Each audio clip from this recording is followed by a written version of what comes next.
Tapos, Major, nagkaroon po ba ng putukan sa nagkaroon po ng palitan ng baril po sa pulisan natin sa mga... Wala po tayong ganun, ma'am. At sabi nga natin, nakita rin po natin, isa po sa tinatanong sa atin yan.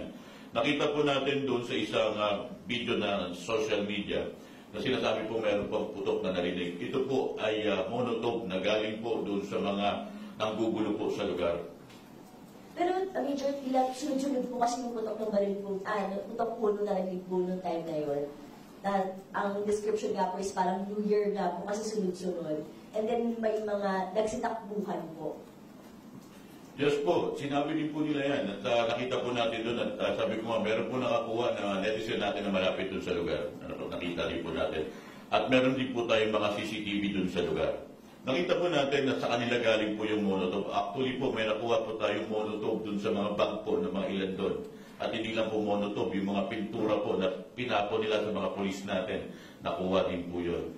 I-itemize lang po natin at iuulat po natin yan. Pero po yung sinasabi po na meron pong papaputok sa ating ngayon, wala pong ganon. Meron lang po tayo na-receive dito yung plus bang po na ginagamit para to disrupt lang po. Pero maliban po doon, wala na po tayo doon.